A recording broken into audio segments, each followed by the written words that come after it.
Dari yang belajar setiap hari, dari Ami untuk kamu yang mencari. Cerita santri, refleksi diri. Semoga membawa berkah dan inspirasi. Selamat menikmati Mikes Ami Podcast.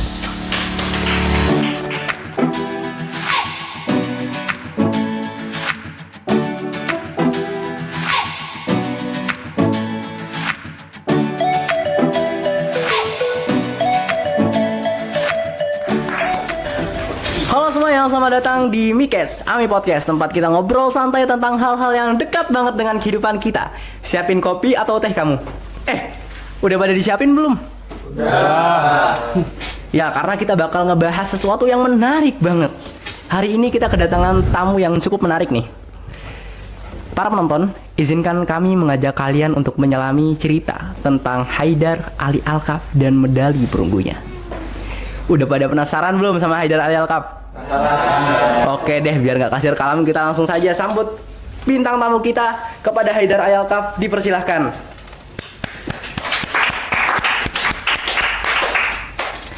Udah pada kenal belum sama ini? Belum. Coba dong dikenalin dulu. Halo teman-teman semuanya, perkenalkan nama Ana Haidar Ali Alkaf dari kelas 3 SMP, berdomisili dari Pekalongan, Jawa Tengah, dan alhamdulillahnya kita bisa meraihkan yaitu namanya medali perunggu di lomba matematika di UNESA. Alhamdulillahnya. Dengar-dengar kemarin habis ikut lomba ya? Iya. Lomba apa itu kalau boleh tahu? Itu lomba MTK. Matematika. Ya. Yang ngadain siapa? UNESA. UNESA. Jadi UNESA ini salah satu kampus yang ada di Surabaya, teman-teman. Buat yang belum tahu aja ya. Nama eventnya apa dong? MCR LRP, tapi untuk SMP MCR. MCR. Kepanjangannya MCR apa? Bentar apa tadi? Astagfirullah. Competition Revolution. Ente nggak hafal kepanjangan lomba yang ente ikutin? Enggak. Loh gimana sih? Ente ini berpartisipasi di lomba itu dan ente nggak tahu kepanjangan dari lomba yang ente ikuti apa? Ana mah mikirnya yang penting ke lomba aja, gak peduli kepanjangannya sih. Yang penting lombanya kan. Iya benar. Gimana perasaannya ente masuk ke ruangan ini? Enak nggak? Enak sih ini ruangan nih. Anak jadi kayak seneng gitu kan, antara seneng dan bahagia dan nyaman juga sih. Nyaman ya. Cerita awal ente bisa ikut lomba itu gimana? Tahu dari mana, terus pihak mana saja yang mensupport ente buat ikut lomba itu? Awalnya sih anak ikut lomba itu, anak pas turun masjid itu kan harusnya makan kan, anak malah makan. Biasanya lihat ada poster gitu kan, poster baru. Sebelumnya kan ada kan. Ngeliatnya di mana? Di tempat Barat itu kan ada ya pasti. Oh iya kan? benar. Ada datengin tuh. Wah, poster yang warna biru, mengklas gitu kan. Kayaknya nih lombanya apa ini, ajib nih. Bergengsi nih lombanya. Bergengsi banget nih kayaknya nih. Ngapain? Terusnya dari jauh ini kelihatan ada matematik gitu dan matematika. Datengin tuh lihat MCR, ada baca. Lomba ada anak kira kan SMA doang kan. Lihat terus SD doang kan, karena namanya cuma LRP doang kan. Anak baca. Ada SMP rupanya. Saya lomba MTK lagi, orang yang kalah. Udah pesimis duluan kan? Oh pesimis duluan ya? Karena kan biasanya mikir-mikir lagi. Karena kan udah punya pengalaman juga kan di lomba-lomba MTK kan. Masa nggak nyoba lagi terus nanti wah ada lombanya disupport sama pendidikan nih, pendidikan kementerian nih. Apaan tolak? Nggak mungkin kan? Daftar aja dah. Lari dah tuh, Jawa. Lari. Ada buka kantor tuh. Nggak ada orangnya. Katain lagi makan katanya. Ya udah tungguin tuh. Saking semangatnya tungguin tuh. Datang dah. Pak daftar Pak saya Pak. Antusias banget ya ente ya? Antusias banget kan. Gara-gara di support sama Kementerian Pendidikan itu? Iya kan lumayan juga kan. Kan jadi peserta bangga kan. Apalagi juara kan. Pak daftar Pak. Daftar apa kamu? Matematika. Matematika yang mana nih banyak nih? Yang di Madrid itu loh Pak. Yang CR Pak. Oh oke. Tapi sebelumnya nanti bayarnya 75.000 ya. 75.000. Oh bayar ya daftarnya? Iya bayar lah. Alhamdulillah itu dari orang tua langsung, karena orang tua support banget itu. Orang tua itu kabarin itu. Anjib. Terus kemudian yang jadi motivasi terbesarnya itu apa? Selain ya orang tua mungkin memang menjadi motivator terbesar, terkuat dan terbaik ya buat kehidupan ente. Benar. Bahkan di luar event ini. Tapi pasti ada motivasi-motivasi tambahan yang bikin ente semangat, antusias buat ngikutin ini. Ngikutin lomba ini. Selain disupport sama Kementerian Pendidikan itu tentunya. Apa itu motivasi terbesarnya ente apa? Motivasi terbesar yang pertama ini bisa membawa nama YAPI di ajang nasional ini sih. Keren. Sih banget ini. Apalagi Ana bisa mengukir nama YAPI juga kan. Tepuk tangan dulu dong buat Haidar Ali Alkaf. Yang kedua nih yang menguatkan motivasinya nih dari kepala sekolah juga menguatkan Ana atau harus didukung semangat. Karena kan Ana juga terkenal sering ikut lomba tapi kalah terus kan. Iya. Nanti kamu semangat ya ya. Jangan takut kalah gitu. Nasional ini. Kamu harus bisa kamu. Jadi diwanti-wanti ya dari awal, jangan pesimis loh Haider, jangan pesimis loh. Udah. Oke Pak, siap. Oke Pak, siap. Jangan udah. Siap itu. Tapi beneran siap nggak itu? Beneran siap lah. Oh, siap. Siap ini. Siap mandi pantai kan. Udah siap itu lah. Udah yakin banget berarti ya Udah yakin ikut banget lomba itu. itu. Terus gimana ente ngatur jadwalnya, kan ini di pondok nih ya. Apalagi ente ikut organisasi nggak? Ikut ya. Apalagi ente organisasi. Organisasi apa? OSIS sih. OSIS. Sibuk banget ya. Cara ngatur jadwalnya itu gimana? Kan ente punya kehidupan sendiri tuh. Kehidupan sekolah, Belajar. kehidupan asrama, kehidupan organisasi, dan kehidupan rohani ente di masjid. Dan olahraga apalagi tuh. Olahraga juga penting ya buat kesehatannya ente. Iya. Cara mengolah waktu itu gimana? Apalagi ente ketambahan jadwal buat belajar ya.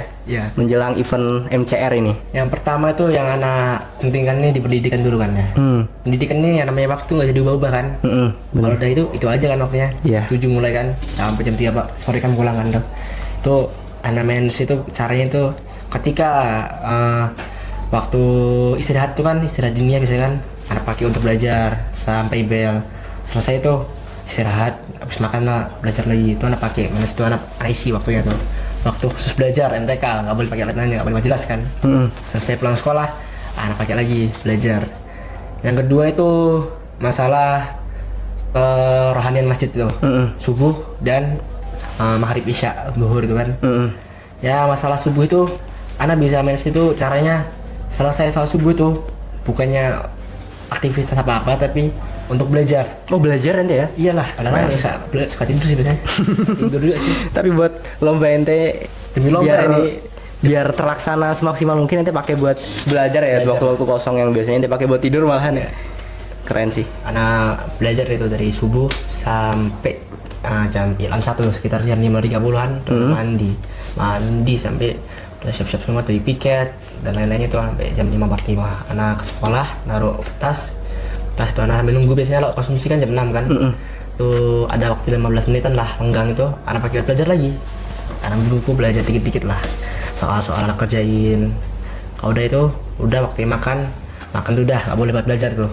Karena tuh udah waktu mepet semua kan. Persiapan pakai sepatu kayak ngeluarin buku pelajaran kayak atau yang lain-lainnya tuh nggak boleh belajar di situ.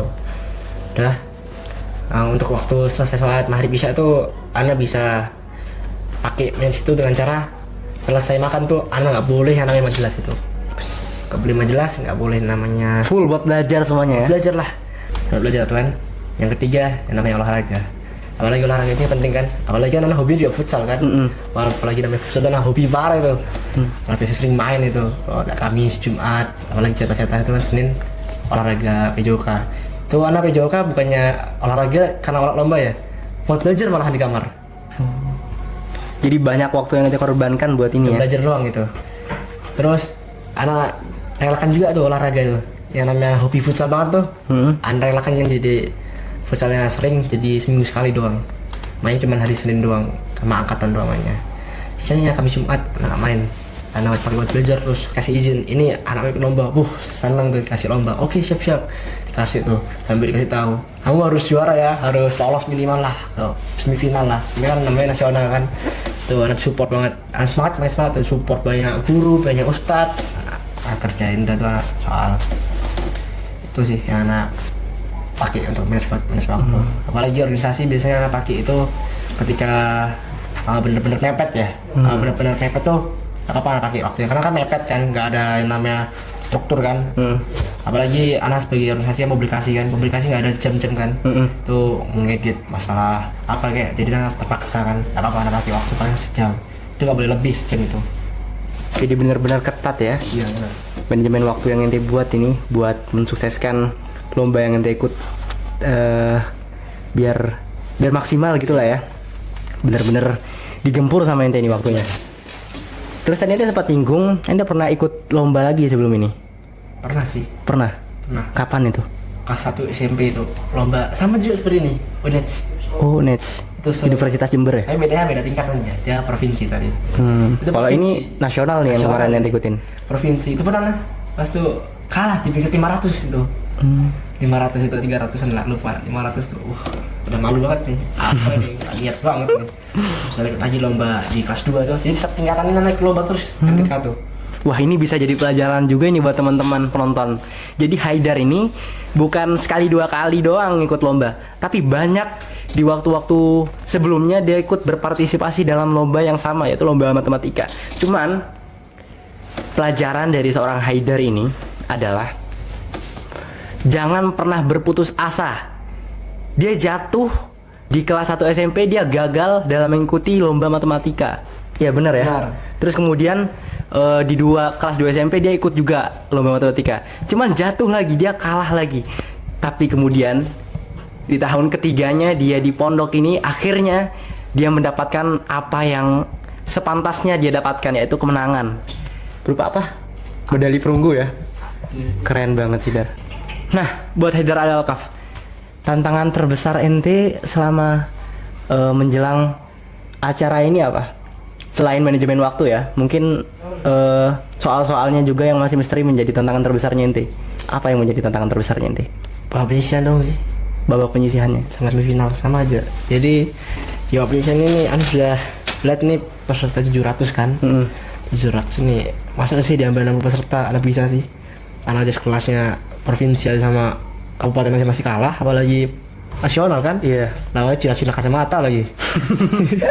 Habis itu kan udah kan. Nah, cobalah harus kuatkan tekad kan. Karena sebelum tuh Nggak pesimis ente tuh. Iya, terus ngeliat lawannya. buka. Apalagi Zoom udah berisik parah tuh. Wah, seribuan kayak sabar SMP, SD, SMA kan Zoom kan. Terus udah masuk situ, udah kerjain. Lah buka soal pertama udah susahnya Masya Allah minta ampun. Masa baru buka udah kayak gini sih. Anak buka kedua susah tapi bisa. Kerjain rumusnya. Bener jawabannya nih. Iya. Pertama pilih klik, udah jawab. Slice lagi, cari lagi sampai ke uraian tuh kan karena bagian dan uraian kan. Alhamdulillahnya uraian bisa. Tapi ketika teman sampai bilang uraian ini paling susah banget, gak bisa dia. Tapi di sisi lain anak bisa alhamdulillah ya, karena bisa membelajarkan dari sebelum-sebelumnya kan. Keren.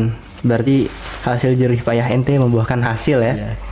Dengan metode belajar anak juga kan. Yaitu jangan lupa metode belajar itu yang pertama, MTK ini kan kunci pertamanya ini bukan menghafal rumus ya. MTK ini logika aslinya. Oh. Sistemnya pakai logika. Jangan cuma menghafal rumus. Itu menghafal rumus itu nggak ada nggak ada hasilnya sih kata anak. Itu yang pertama itu logika.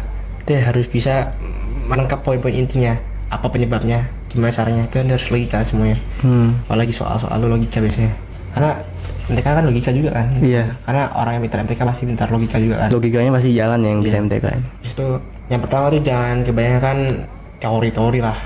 Tuh ente harus banyakin namanya soal latihan. Semakin ente banyak soal latihan, semakin gampang ente mengerjakan soal. Terus sih kata anak. Keren. Oke deh, di akhir ada nggak pesan ente buat para penonton atau motivasi mungkin khususnya bagi penonton-penonton yang kedepannya mau ikut event-event juga ini, lomba-lomba di luar MTK mungkin IPA bisa atau apapun deh. Pesan anak sih yang terutama ya untuk penonton-penonton semuanya ya, agar tetap semangat. Ya, yang pertama jangan takut gagal di luar sana, jangan takut putus asa. Karena apa sih? Ada kata-kata. Yang pertama nih jangan takut gagal, karena kegagalan adalah awal kunci kesuksesan. Karena semakin banyak ente gagal, semakin banyak peluang kesuksesan terbuka di masa depan ente. Keren, kasih tepuk tangan dulu dong buat Haidar Al-Alkaf. Terima kasih buat para penonton setia Ami Podcast karena sudah meluangkan waktunya untuk istirahat sejenak sembari menonton video tayangan yang dibuat oleh Pondok Pesantren Al-Mahdul Islami Yapi. Terima kasih buat para penonton setia dan jangan lupa ya buat selalu nantikan episode selanjutnya dari Ami Podcast karena insya Allah kedepannya bakal banyak episode dan bintang tamu yang menarik deh pokoknya. Sekian dari kami. Saya mohon maaf sebesar-besarnya bila banyak kekurangan dalam podcast ini. Sekian dari saya. Saya Haidar Bagir pamit undur diri. Wassalamualaikum warahmatullahi wabarakatuh. Waalaikumsalam warahmatullahi wabarakatuh.